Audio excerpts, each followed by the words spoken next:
रामाय रामभद्राय रामचंद्राय वेदसे रघुनाथाय नाथाय सीताया पते नमः.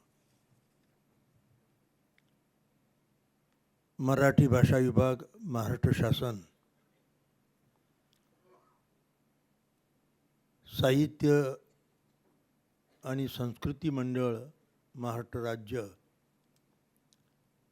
आणि JES महाविद्यालय यांच्या संयुक्त विद्यमाने कालपासून संत साहित्याचे अंतरंग उलगडण्याचा आपण प्रयत्न केलेला आहे. त्याकरता अनेक वारकरी संप्रदायाच्या दृष्टीनं काही पृथक मार्गही आपण अनुसरले आहेत. कीर्तावणीसारखा प्रयोग, चर्चासत्रासारखे प्रयोग या ठिकाणी राबवले की जे आमच्या वारकरी परंपरेमध्ये अजून प्रचलित नाही. खरं सांगायला हरकत नाही, एक औचित्य म्हणून जालना शहरामध्ये हे साहित्य संमेलन संपन्न झालं. त्याला टायटल दिलं वारकरी साहित्य संमेलन. जगद्गुरू तुकाराम महाराजांचं स्वदेव वैकुंठ गमन या घटनेला 375 वर्ष झाली. याचा अर्थ असा आहे, इसवी सन 1650 फाल्गुन वद्य द्वितीया प्रातःकाला जगद्गुरू तुकाराम महाराज कीर्तन करता करता अदृश्य झाले. वारकऱ्यांची सद्भावना आहे की त्यांचं ते सदैव वैकुंठ गमन आहे. म्हणून बृहत महाराष्ट्रामध्ये अत्यंत उत्साहाने, उत्कटतेनं, आत्मीयतेनं महाराजांचं स्मरण सोहळे वारकरी पंथानं संपन्न केले. खरं तर तुकाराम महाराजांचं वैकुंठ गमन हा एक विलक्षण विषय आहे. मी जेव्हा पुणे विद्यापीठाच्या संत तुकाराम चेअरवर अधिकार घेतले तेव्हा माझ्या मनामध्ये फार सल होती की लोक असं का बोलतात. विद्रोही म्हणतात तुकोबांची हत्या झाली, पाखंडी म्हणतात आत्महत्या केली, आमचे बोळे बाळे वारकरी समजतात विमानात बसून गेले, चिकित्सक अभ्यासक म्हणतात तुकाराम महाराज अदृश्य झाले. नेमकं काय झालं असेल तुकोबांचं? म्हणून पुणे युनिव्हर्सिटीला मी 350 पानाचा अहवाल दिला आणि त्या अहवालाचं परीक्षण जागतिक कीर्तीचे अणुशास्त्रज्ञ डॉक्टर विजय भटकर आणि माशिलकरांनी केलं. आणि विद्यापीठाला त्यांनी अभिप्राय कळवला की डॉक्टर लवितकरांनी जे निष्कर्ष काढले वैकुंठ गमनाचे ते सूर्यप्रकाश इतके सत्य आहेत. तुकोबांचं वैकुंठ गमन ही साक्षात घडलेली घटना आहे. त्याकरता ग्रंथरूपानं पुणे विद्यापीठाने ते छापलं आणि तो ग्रंथ त्यांनी ऑक्सफर्ड युनिव्हर्सिटीला पाठवला आणि युनिव्हर्सिटीनं त्या ग्रंथाचं इंग्रजीत रूपांतर करून सर्वत्र प्रत्येक विद्यापीठाच्या अभ्यास मंडळामध्ये ती ग्रंथ पाठवले. त्याची पहिली प्रत पंतप्रधानांना दिली. मोठी आख्यायिका आहे ती एक प्रकारची. त्यांनी 103 देशामध्ये तो ग्रंथ पाठवला. आज जगाने मान्य केलं की तुकोबांचं वैकुंठ गमन ही विलक्षण, अपूर्व आणि चमत्कार सदृश्य घटना आहे. पण ही खरी घटना आहे हे मी त्या ग्रंथातून सिद्ध करून दिलं. त्याची प्रत मी सरांनाही दिली. पण आज जगाच्या संपूर्ण विद्यापीठामध्ये त्या ग्रंथावर अभ्यास आणि चिकित्सा सुरू आहे. तुकाराम महाराजांचं हत्या व्हायला ते काही युतीचं राज्य नव्हतं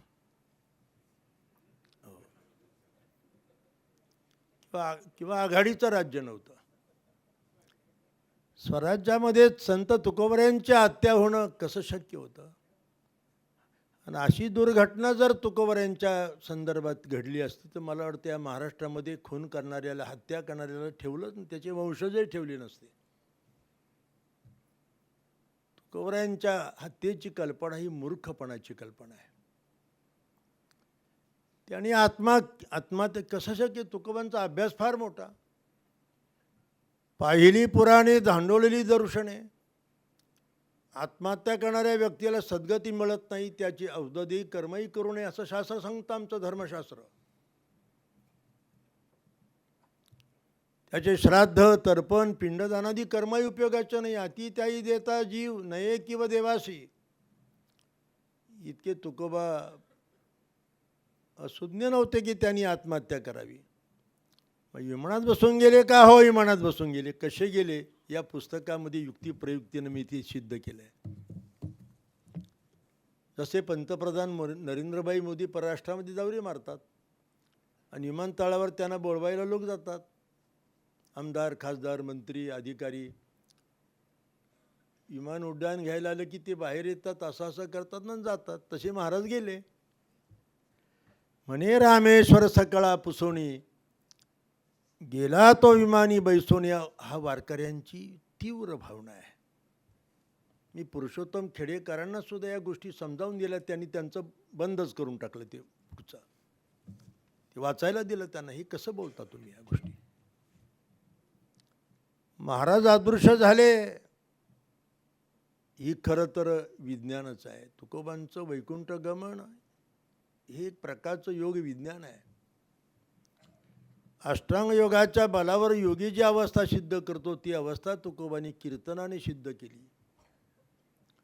महाराजांनी आपल्या स्थूल सूक्ष्म देहातले परमाणू ईश्वराच्या विराट रूपात विलीन केले. योगी ती करू शकतो. तुम्हाला योगी माहीत नाही. आता कुंभामध्ये जातो आम्ही. 200, 250, 300 वर्षाचे योगी साधू मी बघितले. माझ्या मोबाईलमध्ये त्यांचे चित्रीकरण आहेत, कारण आम्हाला कुंभात जावं लागतं. महाराजांनी आपल्या पंचभौतिक देहाचा अतिप्रसव केला. आता वेदांत शास्त्रामध्ये अतिप्रसव, प्रतिप्रसव या प्रक्रिया समजणं तुमच्या डोक्याच्या पलीकडच्या आहेत.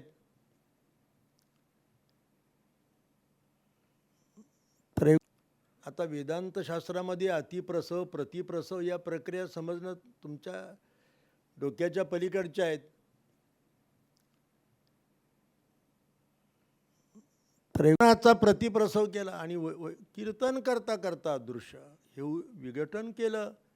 आणि विघटन करणाऱ्या महात्म्याला, साधूला पुन्हा संघटनही होता येतं. मोठी प्रक्रिया आहे. त्या घटनेला 375 वर्ष झाली. म्हणून सोनवणे सरांच्या घराण्यामध्ये वारकरी पंथाचे संस्कार असल्यामुळे त्यांना असं वाटले की आपण या निमित्तानं विद्यालय स्तरावर, विद्यापीठ स्तरावर, विचारवंतांच्या स्तरावर हा उत्सव केला पाहिजे. म्हणून ते एक निमित्त आहे. ज्ञानेश्वर महाराज 750 वर्षापूर्वी अवतरण झाले.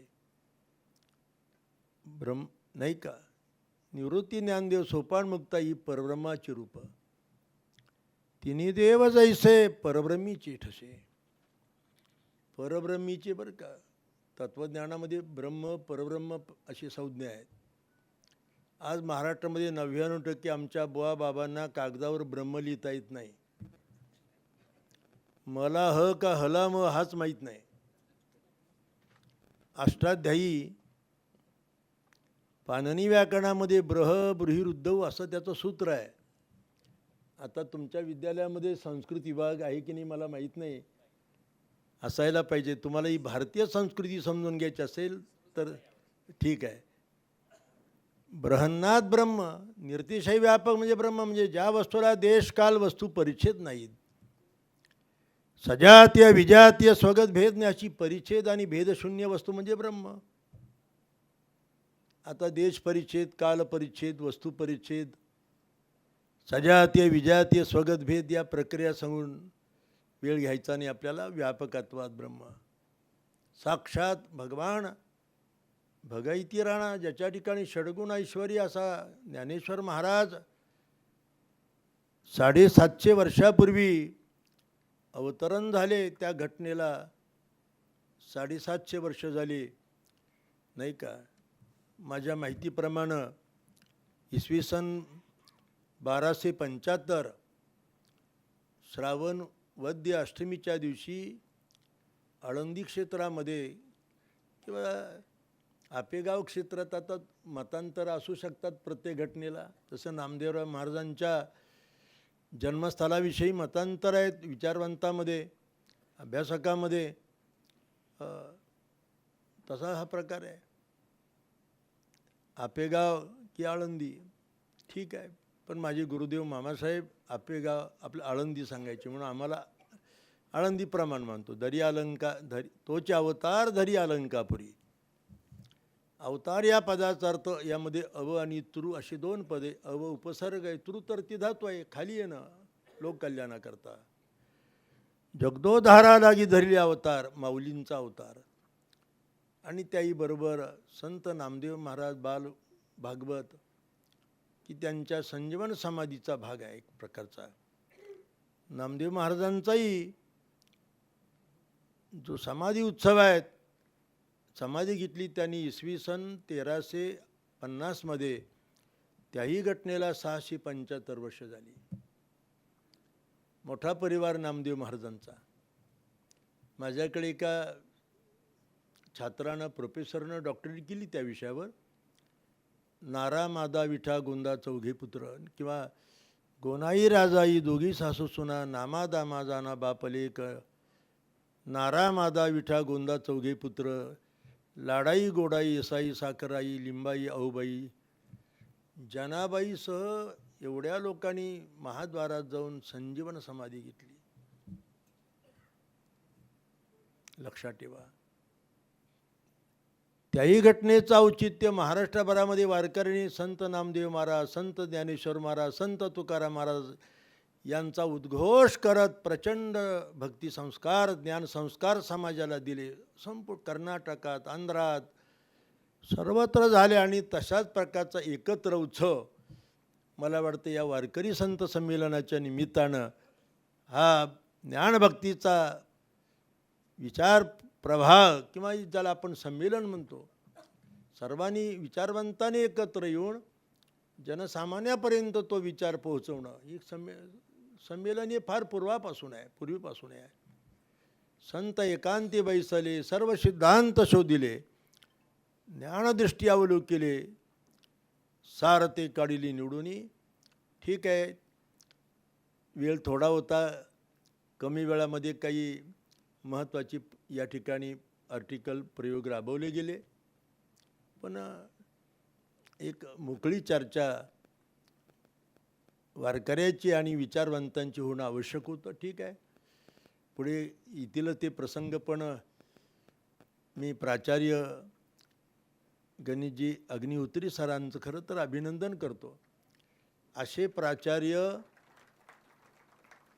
जर या संस्कृतीला पूरक काम करत असतील तर मला वाटतं महाराष्ट्राचा अभ्युदय व्हायला वेळ लागणार नाही. लक्षात ठेवा. आज महाराष्ट्र हा एका चिंतेमधून, उद्वेगातून आपल्या सामाजिक, वैचारिक आणि राजकीय जीवनाची वाटचाल करतो. जाती जमातीत कलह आहेत, तरुण पिढीला संस्काराची आवश्यकता आहे. कॉलेजची परिस्थिती तशा अर्थानं विचित्र आहे, भयानक आहे. आज पुणे विद्यापीठ, आंतरराष्ट्रीय विद्यापीठ 3 ते 4 विद्यार्थी तत्त्वज्ञान विभागात आहे. प्रत्येक शाळा कॉलेजमध्ये विद्यार्थी आहेत. इथे विद्यार्थ्यांची संख्या देखील आम्हाला अपेक्षित होती. इथे वारकरी आले, प्राध्यापक तर काया वाचा मनानं काम करतात, पण नवीन पिढीला हे संस्कार मिळाले पाहिजे अशी अपेक्षा होती. पण जरा बंद कार्यक्रम असल्यामुळे या गोष्टी होऊ शकल्या नाही. ठीक आहे, एकंदरीत या उत्सवाची किंवा या संमेलनामध्ये खूप चांगल्या रीतीनं चर्चा झालेली आहे. सरांनी शेवटी ते विचार डोक्यात आणले आपल्या, जे माझ्या मनात होते की काहीतरी शासनापर्यंत या संमेलनातला निष्कर्ष पोचला पाहिजे. संतपीठ हे कार्यान्वित झाली पाहिजे. पैठणचं हा एक भाग आणि पत्रकारांनी त्याची नोंद घ्यावी, शासनापर्यंत या संमेलनातला हा विचार मांडावा, कारण काहीतरी फलित मिळालं पाहिजे त्याचं. आणि संत साहित्याची उत्तम रीतीनं वैज्ञानिक चिकित्सा व्हावी. अनेक गोष्टी अशा आहेत ज्ञानेश्वरीमध्ये, तुकाराम महाराजांच्या गाथेमध्ये अनेक गोष्टी आहेत, याही गोष्टी व्हाव्यात. पण संत संमेलनातून किंवा एक प्रकारच्या वर्तमान परिस्थितीचा विचार करता आज अनेक विचार प्रभाव हिंदू धर्मावर, आमच्या परंपरेवर आघात करतायत आणि राजनीतीनं त्याचा प्रतिरोध करावा अशी आमची अपेक्षा आहे. आज धर्मांतराचे प्रश्न आहेत. आज आमच्या पेठ, सुरगाणा किंवा आदिवासी भागामध्ये आमचे हजारो हिंदू बांधव अन्य धर्मात प्रवेश करतायत आणि इतरत्र तर जातीमध्ये कलह, भांडणं लागलीत, अनेक प्रश्न उद्भवलेले आहेत. अशा पद्धतीच्या कालामध्ये संपूर्ण प्रबोधनकारांनी, कीर्तन प्रवचन करणाऱ्या प्रबोधनकारांनी आपल्या निर्वाहाचाच विचार न करता, कीर्तनातून निर्वाह झाला पाहिजे, आता त्याला निर्वाहाशिवाय काय, त्याच्यामागे प्रपंच आहेत, स्त्रीपुत्र आहेत, लौकिक जीवन आहे, त्याकरता थोडंफार मानधन मिळणं आवश्यक पाहिजे, पण ते आदरानं दिलेलं मानधन पाहिजे. सेवा म्हणून परमार्थ, सेवा म्हणून आपलं प्रबोधन झालं पाहिजे. सांगायला हरकत नाही, पूर्वी खेड्यापाड्यामध्ये आमचे महाराज लोक कीर्तनं करायचे, पडशी पताका घेऊन महाराज निघायचे, पायी प्रवास. लोक विचारचे, बा कुठं, अमुक गावाला सेवा आहे, तमुक गावाला सेवा आहे, तमुक खेड्यावर सेवा आहे. आजच्या कीर्तनकाराला विचारा तुम्ही, त्या अत्याधुनिक गाड्या घेऊन निघतात, लोक आश्चर्य करतात, महाराज कुठं. अहो बारामतीला कार्यक्रम आहे, पुण्याला कार्यक्रम आहेत, नाशिकला कार्यक्रम आहे. सेवा आणि कार्यक्रम यात फार मोठं अंतर आहे, लक्षात ठेवा. आणि म्हणून आमच्या संतांना जे अपेक्षित आहे की वर्तमान कालामध्ये जरा धर्म, ही परंपरा, धर्म शब्दाचा अर्थ हा परिच्छिन्न धर्म नाही वारकऱ्यांचा. वारकऱ्यांचा धर्म व्यापक आहे, विष्णुमय जग वैष्णवांचा धर्म. मानव हा शब्द व्युत्पत्तीमूलक, आता किती लोकांना मानव शब्दाचा अर्थ कळाला मला माहिती. प्रचलित शब्द वेगळा आहेत. मत्वा कर्मानि शिव्यती, व्याकरणामध्ये मत्वा हे त्वांतव्य आहे. विचार आणि गांभीर्यपूर्वक जो कर्म स्वीकारतो तो मानव.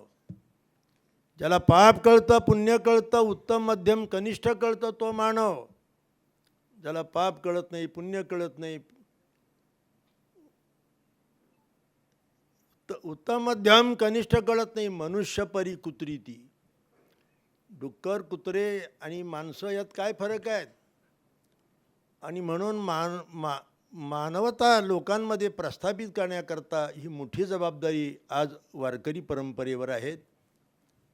आणि वारकरी संप्रदाय समजून घेण्याकरता साहित्याची गरज. आता माऊलीचं साहित्य, माऊलीची ज्ञानेश्वरी, अमृतानुभव, चांगदेव पासष्टी, सर्व संतांच्या, तुकोबरायांच्या अभंगगाथा. आता काय तुकाराम महाराजांचे अभंग म्हणजे आता जे वेदात होतं, श्रुतीत होतं, पुराणात होतं, ते आम्हाला त्यापासून आतापर्यंत म्हणजे हजारो वर्ष वंचित ठेवलं. पण संतांनी आमच्यावर उपकार केले. खरं तर रामेश्वर भट्ट हे सत्पात्री ब्राह्मण होते, तुकोबरायांचे शिष्य बनले, याला कारण आहे. दशग्रंथी ब्राह्मण ते. दशग्रंथी म्हणजे खेड्यापाड्यातले ब्राह्मण वेगळे आणि दशग्रंथी ब्राह्मण वेगळे. 4 वेद, कल्प, शिक्षा, व्याकरण, छंद, ज्योतिष आणि निरुक्त ही 10 ग्रंथ ज्याचे मुखोद्गत आहे, अशा ऋत्विजाला ब्राह्मण दशग्रंथी म्हणतात. आणि या दशग्रंथी ब्राह्मणाने तुकोबांची वैर पत्करलं, पण अधिकारकांतर शिष्य बनले. रामेश्वर भट्टाचा जो अभिप्राय तो फार महत्त्वाचा आहे. तुकाराम महाराजांची गाथा जेव्हा रामेश्वर भट्टाने अधिकार जाणून त्यानं गुरु मानलं तेव्हा सनातनी ब्राह्मण संतापले. मी संत साहित्य कसं निर्माण झालं ते तुम्हाला सांगतो.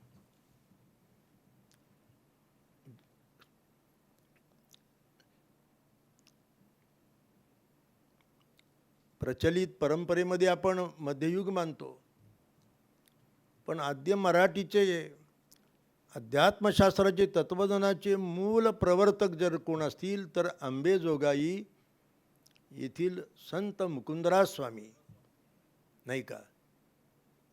यांनी पहिला ग्रंथ लिहिला. ज्ञानेश्वरीनंतर मध्ये कुणीतरी बोलता बोलता बोललं का अमुक यांचा ज्ञानेश्वर महाराजांवर प्रभाव होता. चुकीची माहिती समाजात जाऊ नये. मुकुंदराज स्वामी आता मुळामध्ये ना तरी आदि गुरु शंकरा लागोनी शिष्य परंपरा बोधाचा पसारा झाला जो मुते आमचे मूळ वारकरी आद्य शंकराचार्य आहेत. आणि शंकराचार्यांचा जन्म हा इसवी सन पूर्व 803 मध्ये झाला. 28 वर्ष झाले त्या घटनेला. केरळ प्रांतात नंबूद्रीपाद ब्राह्मण कुळामध्ये आर्यंबा आणि शिवगुरूच्या पोटी जन्माला आले. आता मगा महाराजांनी त्यांचं स्तवन केलं. शंकरम शंकराचार्यम केशवम बादरायणम. ठीक आहे. 8 वर्षाचे झाले 4 वेद मुखोद्गत. 12 वर्षाचे झाले 6 शास्त्र पारंगत. न्याय वैशेषिक सांख्य योग पूर्वमीमांसा उत्तरमीमांसा मुखोद्गत आचार्यांची. 16 वर्षाचे झाले प्रस्थानत्रयीवर भाष्य केलं. आपला धर्म समजून घ्यायचा असेल तर प्रस्थानत्रयी अभ्यासावी लागते. गीता, ब्रह्मसूत्र आणि उपनिषद आचार्यांनी सुलभ सोप्या भाषेमध्ये त्याचा भाष्यार्थ मांडला. अखंड भारतात भ्रमण केलं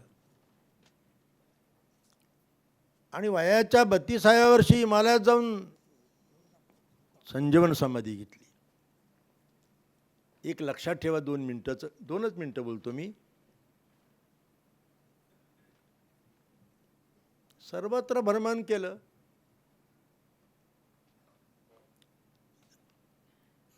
आणि त्यांचे जे 4 शिष्य होते 4 आमनाय स्थापन केले मठ. पूर्वामनाय, दक्षिणामनाय, उत्तरामनाय, पश्चिमामनाय. पश्चिमेकडे द्वारकेला शारदापीठ पश्चिमेला, दक्षिणेला शृंगेरी पीठ, पूर्वेला जगन्नाथपुरी या ठिकाणी गोवर्धन पीठ, आणि हिमालयामध्ये जाऊन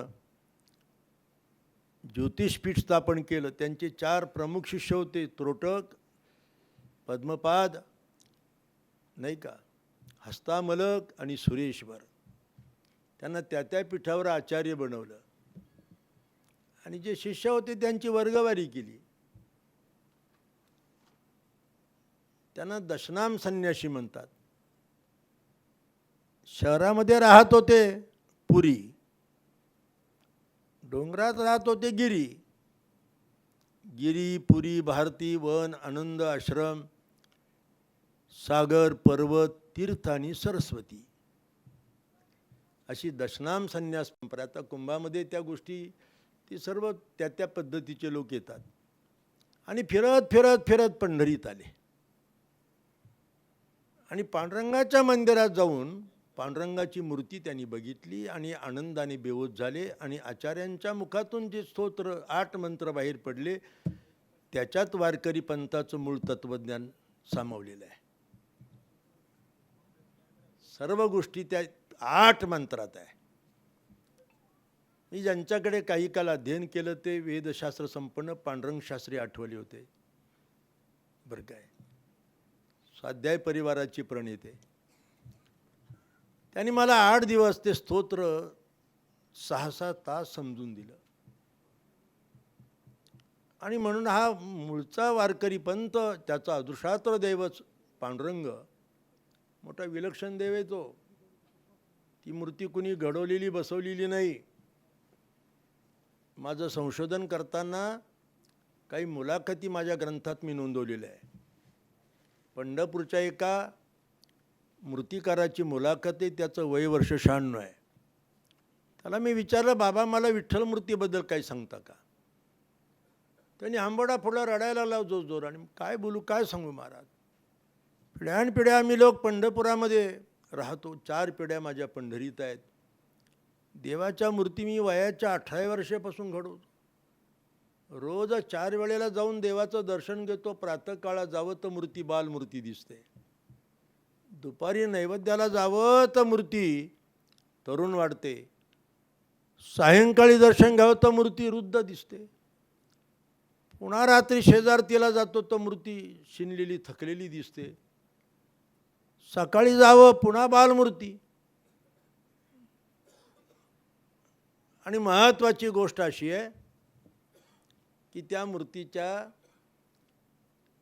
सारखी मूर्ती घडावी असा माझा अनेक वर्षाचा प्रयत्न आहे, पण माझं काही ना काही परिमाण चुकतं. उंची तरी चुकते, जाडी तरी चुकते, विलक्षणता आहे त्या मूर्तीची. म्हणून विठ्ठल शब्दाचा अर्थ वारकरी पंथ आहे.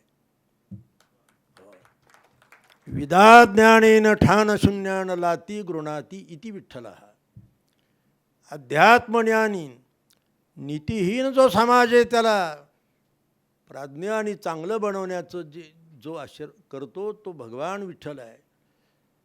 विशेषेण लसितम ठसितम इति विठ्ठलः. अनेक प्रश्न आहेत, आता ते सांगत आता काही प्रवचन करायचं नाही, पण एक आपला समारोप म्हणून आपल्याला सांगायचं आहे की वारकरी पंथ किती श्रेष्ठ पंथ आहे. इतराबद्दल आमचा दुस्वास नाही. आम्ही इतरांचे झाडं तोडण्यापेक्षा आमचं झाड उंच कसं आहे, मोठं कसं आहे हे सांगणं आमचं काम आहे.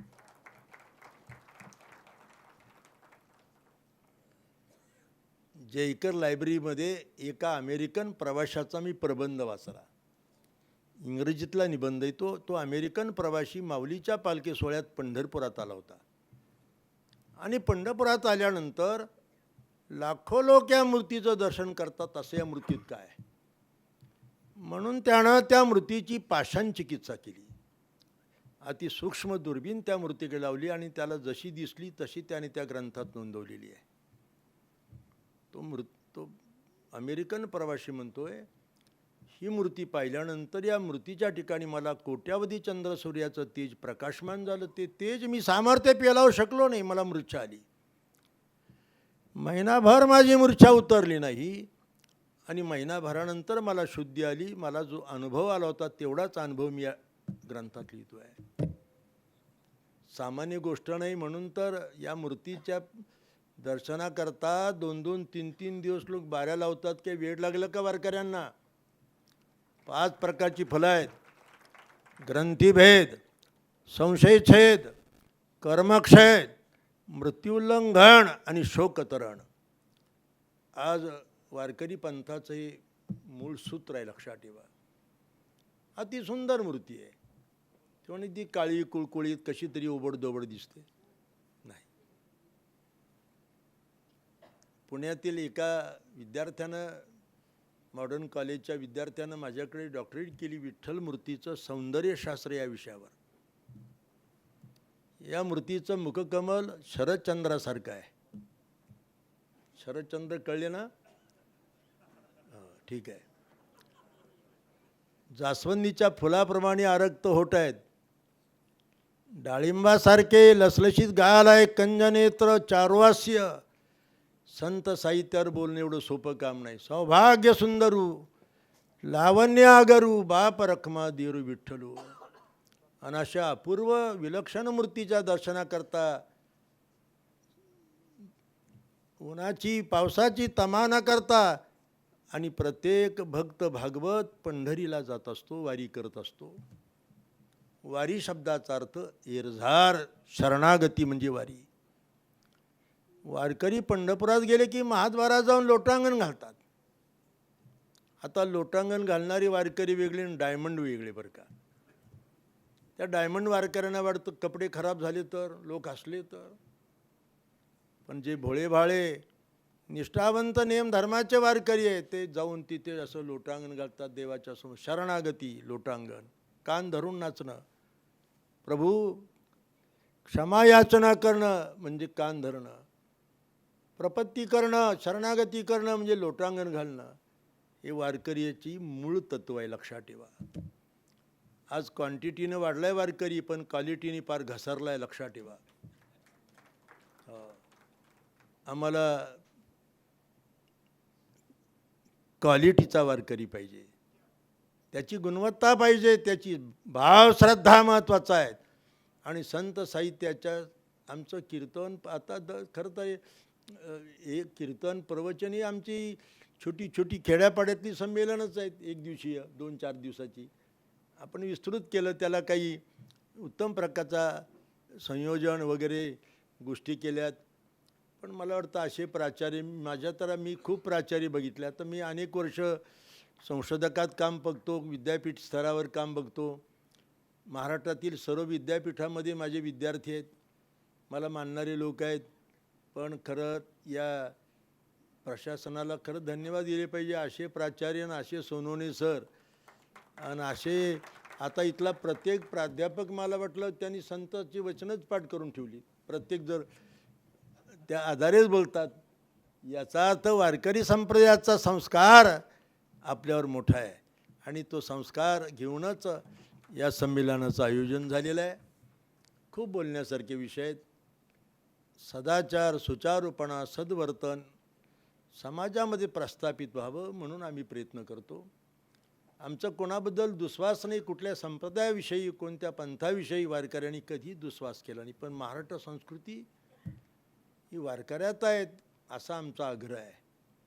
आणि या परंपरेचा विस्तार विकास व्हावा म्हणून त्या काळामध्ये देशभक्त बाळासाहेब भारद्यांना आम्ही गळ घातली होती की काहीतरी केलं पाहिजे. संशोधन आणि परंपरेनं वारकरी साहित्याचा विचार झाला पाहिजे. उपासक अभ्यासक एकत्र आले पाहिजे. वारकरी आणि साहित्यिकामध्ये प्रवाद होता कामा नये, नाही का? नाही तर मध्यंतरी आमच्या काही वारकऱ्यांनी साहित्यिकांवर हल्ले केलेच, आपल्याला माहिती आहे. आणि म्हणून संताबद्दल बोलताना साहित्यिकांनी देखील जपून बोललं पाहिजे. किमान संमेलनात तरी बोललं पाहिजे. तुकाराम महाराज म्हटलं पाहिजे, ज्ञानेश्वर महाराज म्हटलं पाहिजे, तुकाराम असं म्हणतो, ज्ञानदेव असा म्हणतो. हे आमच्या मनाला भाले टोचल्यासारखं लक्षात ठेवा. आणि म्हणून काळजीपूर्वक या गोष्टी घडाव्यात एवढी आमची अपेक्षा आहेत. खूप चांगला आउटपुट आहे या परंपरेचा. आज कीर्तनाचा आउटपुट आमचं 0 आहे, खरं सांगतो तुम्हाला. महाराष्ट्रात एक गाव नाही, खेडं नाही, पाडं जिथे कीर्तन नाही. पण त्या गावात सप्ताह संपला गेलं की लोकांचं जसं आहे तसंच चालतं. तसं होऊ नये. परिवर्तनाकडे समाज नेला पाहिजे आणि नवसमाज निर्मिती करणं हे वारकरी परंपरेचं मूळ कर्तव्य आहे. आणि ते कर्तव्य त्याने बजावत असताना आपल्या प्रपंचाला आवश्यक असणारं समाधानपूर्वक घेऊन आणि बाकीचा विनियोग योग्य रीतीनं परंपरेकरताच आपण केला पाहिजे. ज्ञानेश्वर महाराज आपली आई आहेत आणि त्या आईनं जे आपल्याला सांगितलं ते आपण अनुसरलं पाहिजे. चांगली गोष्ट आहे. आज साहित्य क्षेत्रामध्ये संतांचा विचार होतो ही विशेष आनंदाची बाब आहे. आज महाराष्ट्रामध्ये 100-150 संत साहित्याचे अभ्यासक आहेत. आणि मी सर्व विद्यापीठामध्ये विचारलं की तुमच्याकडे संत साहित्यावरचे संशोधन अहवाल किती आहेत, तर ती संख्या 900-950पर्यंत गेलेली आहेत. ही विशेष आनंदाची गोष्ट आहे. आता साहित्यिकसुद्धा संत साहित्यावर आणखी सखोल साक्षेपी चर्चा करायला लागले. ही विशेष गोष्ट आहे, चांगली गोष्ट आहे. आणि हे काम पुढे गेलं पाहिजे असं आम्हाला वाटतं. आमची कीर्तनं प्रवचनं सीमित आहेत, कारण आमच्या पुढे बसणारे लोक बाल, वृद्ध, विधवा यायचं म्हणून यायचं. कीर्तन काही सत्यनारायणच्या पोत्या थोड्याच आहेत. कारण लोकपुथी आहे. आमच्या नाशिक भागामध्ये लग्न झालं की सत्यनारायण असतो, साधवानेची गोष्ट पुथी असते ती. त्या पतीपत्नीचंही लक्ष नसतं नवरा बायकोचं त्याच्याकडे. ज्याला विचारलं, ज्याला निमंत्रण तो विचारतं का पोथी आटोपली का प्रसादाला जायला. म्हणजे पोथीचा लोकांचा संबंध नसतो. कीर्तन ही पोथी नाही, कीर्तन हा भक्ती संस्कार आहेत, ज्ञानसंस्कार आहेत, मानवतेचा संस्कार आहेत. आणि याची जाणीव आपल्याला या संत संमेलनातून व्हावी. खूप बोलतो आता महाराज लोकांना काय, आम्हाला रोज कीर्तन आहे आता, पण मी खूप अडचणीत होतो. परंतु मला सोनोनी सरांचं प्रेम, श्रद्धा, त्यांची आत्मीयता, आमचे ऋषीबाबा, ते विद्यापीठामध्ये मी जेव्हा चेअरवर होतो तेव्हा छात्र होते, अभ्यासाला यायचे. त्यांनी तिथेच केलं ना PhD. हां, ठीक आहे, चांगली गोष्ट आहे.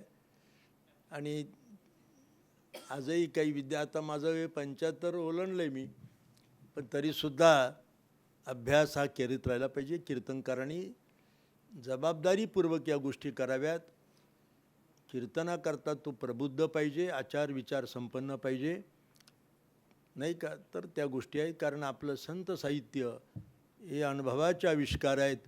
आणि संत साहित्यात प्रवेश होण्याकरता तुमचं साहित्य विश्लेषण, भाषा विज्ञान, साहित्यिकाचं हे काम नाही, लक्षात ठेवा. त्याकरता भक्त व्हावं लागेल, नामधारक व्हावं लागेल. तर माझे गुरुदेव एकच अर्धा सेकंद फक्त तेवढा ऐका फक्त, म्हणजे संत साहित्यामध्ये प्रवेश कसा होऊ शकतो. गुरुदेव मामासाहेब दांडेकर एक विनोदाने गोष्ट सांगायचे. खेड्यातले 2 मित्र पुण्याची पर्वती पाहायला गेले, निसर्गरम्य ठिकाण पुण्यातलं. आणि त्या ठिकाणी पर्वतीच्या पायऱ्या चढताना खालच्या पायरीवर एक कागद पडला होता. त्या कागदावर लिहिलं होतं, घोडा कुत्रा एवढा आहे. ते पोर हसायला लागले, मूर्ख आहे लिहिणारा, अरे घोडा केवढा आणि कुत्रा केवढा, चेष्टा करायला लागली, वल्गना करायला लागली. आणि तो कागद वाचत चेष्टा करती पोरं पायऱ्या चढू लागली. पर्वतीच्या माथ्यावर गेले, सहज त्यांनी खाली बघितलं, जुनी गोष्ट, तर रस्त्यावर तांग्याचे घोडे कुत्र्यासारखी दिसायचे. तेव्हा त्यांच्या लक्षात आलं की कागद लिहिणारा माणूस कदाचित पर्वतीच्या माथ्यावर असावा. आणि पर्वतीच्या माथ्यावरून त्याला जे दृश्य दिसलं ते त्यांनी शब्दांकित केलं आहे. तसे अभंग हे अनुभवाचे आविष्कार आहेत, प्रतीतीचे आविष्कार आहेत. ही गोष्ट खोटी नाही, लक्षात ठेवा. अनुभव आले अंगा ते या जगात येत असे. तेव्हा त्याकरता तुम्हाला वारकऱ्याची जी पथ्य आहेत त्या पथ्याचंही अनुपालन केलं पाहिजे. योग्यरीतीनं आपण नुसती तुम्हाला चिकित्सा येते, साक्षेप कळतो, संशोधन पद्धती कळते, अभ्यासाची चिकित्सा कळते, म्हणजे तुम्हाला संत साहित्य कळलं असा तुम्ही अर्थ लावू नका. संत साहित्य कळण्याकरता तुम्हाला त्या दृष्टीनं वारकऱ्याच्या साधनेप्रमाणे आपल्याला काही काल चिंतन केलं पाहिजे, अभ्यास केला पाहिजे, अंतर्मुखता पाहिली पाहिजे, असा त्याचा अर्थ आहे. आता ही सर्व चांगली गोष्ट केली की संत वर्यांचं आपण या ठिकाणी प्रबोधन केलं, आयुष्यभर त्यांचं आपण कौतुक केलं. ही विशेष संमेलनातली गोष्ट आहे. आणि आज आपल्या समारोप सत्राला तरुणांचं स्फूर्तिस्थान आणि गेली 40 वर्ष ज्यांचं आमचं सानिध्य एकत्र, लक्षात ठेवा, ते हरिभक्तीपरायण, वाणीभूषण आणि तरुणांचं स्फूर्तिस्थान. आता माझ्या दृष्टीनं ते अजून तर आता त्यांची पण 61वी झाली आळंदीत, बरं का, पण अतिउत्तम आहेत. उत्तम प्रकारचं त्यांचं आपल्याला कीर्तन ऐकायला मिळेल. आज त्यांची उपस्थिती आहेत. आणि आपल्याला कल्पना आहे की बारामतीचे लोक किती सुंदर बोलतात, किती चिकित्सक बोलतात. तेव्हा ते बारामतीचे असल्यामुळे तेव्हा तुम्हाला चांगलं ऐकायला मिळेल, योग्य ऐकायला मिळेल. आणि खऱ्या अर्थानं हे मी अभिप्राय देतो सर, बरं का, हे संत संमेलन म्हणजे संत साहित्य संमेलन, वारकरी संत साहित्य संमेलन. वारकरी संप्रदाय हा सर्व पंथ त्याच्यामध्ये विरघळलेले आहेत. वारकरी हा कुठला पंथ नाही, वारकरी हा विचार आहे आणि तो महाराष्ट्र संस्कृतीचा विचार आहे, लक्षात ठेवा. आमच्यामध्ये गणपती आहेत, शैव आहेत, हजारो संन्यासी कीर्तन करतात, हजारो गणपत्य कीर्तनं करतात, हजारो शाक्त कीर्तनं करतात, सौर तेही कीर्तनं करतात आणि वैष्णवसुद्धा कीर्तनं करतात. आम्ही काही कोणाला, फक्त आमचा एवढाच आग्रह असतो बरं काय, प्रत्येक कीर्तनकारानं गळ्यात तुळशीमाळ घालावी, ऊर्ध्व पुंड्र लावावं, पंढरीची वारी करावी, भजन कीर्तनात रत राहावं, चिंतन असावं. बिगर माळीचं कीर्तन करता येत नाही. बरं काय, बैसली देवता पुढे वैष्णवांचे गाणे हो. बरं का, आणि उद्गारे गरजती कंठी तुळशीची भूषणे हो. म्हणून संहितेप्रमाणे, परंपरेप्रमाणे जर आपण प्रबोधन त्या दृष्टीनं करत असाल तर विशेष उल्लेखनीय आणि आनंदाची बाब आहेत. संत साहित्यावर सर्वांचा अधिकार आहेत महाराष्ट्रात जन्म घेतलेल्याचा, पण त्या संत साहित्याचं पावित्र्य, शुचित्व हे सांभाळून आणि ते संत साहित्य लोकांपर्यंत पोहोचवणं ही मोठी जबाबदारी महाराष्ट्रातील धुरंधर लोकांवर आहे असं मला वाटतं. खरं तर एका खेड्यात माझा जन्म झाला, गरीब कुटुंबात झाला, पण मी जिज्ञासू ठरलो. मला अनेक ठिकाणी खूप अभ्यासाची संधी मिळाली. तुम्हाला सांगल्या हरकत, मी माझ्या आयुष्यामध्ये 52 गुरु केले. मला वाटेल त्या ठिकाणी मी अभ्यास केला. काशीत केला, ऋषिकेशला केला, आळंदीत, पंढरपूर, पारडीत, जिथे वाटेल हा विद्वान आहे, संत आहेत, महात्मा आहे, त्याचं काहीतरी ऐकलं पाहिजे. त्या पद्धतीनं आयुष्याची वाटचाल केली. मी माझ्या पारमार्थिक प्राप्त ज्ञानामध्ये खरोखर समाधान मला वाटतं, खूप आनंद वाटतो. आणि म्हणून मलाही असं वाटतं की अशा पद्धतीचा एक वारकरी प्रबोधनकाराचा एक प्रभावी वर्ग तयार व्हावा आणि धर्मनिष्ठ, ज्ञाननिष्ठ अशा पद्धतीचे संप्रदायनिष्ठ लोक निर्माण व्हावेत, एवढीच अपेक्षा करायची. या संमेलनामध्ये संयोजकांनी देव, धर्म आणि राष्ट्र याचं प्रामाण्य ठेवून हे संमेलन 100% यशस्वी झालं असं माझं मन, अंतःकरण मला ग्वाही देत आहेत. आपल्या सर्वांच्या ठिकाणी या संमेलनात ज्यांचे ज्यांचे हात लाभले, विचार लाभले, मी भगवतचरणी प्रार्थना करतो.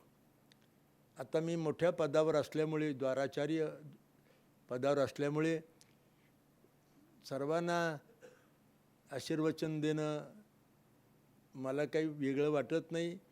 सर्वांना चांगलं आरोग्य मिळावं, शांती मिळावी, उत्तम प्रकारचं व्हावं आणि उत्तम प्रकारचं आपल्याकडून ज्ञानभक्तीचं, राष्ट्रधर्माचं, आदर्श नागरिक निर्मितीचं कार्य चांगलं घडावं अशी प्रार्थना करतो.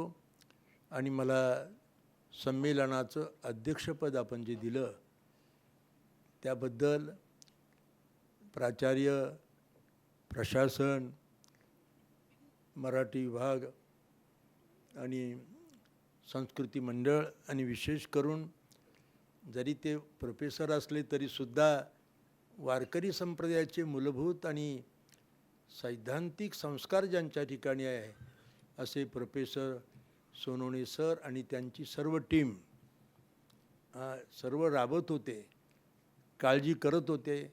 आज त्यांना सर्वांना मी धन्यवाद देतो. सर्वे वै सुखिनः सन्तु, सर्वे सन्तु निरामया, सर्वे भद्राणि पश्यन्तु, मा कश्चित् दुःखमाप्नुयात्.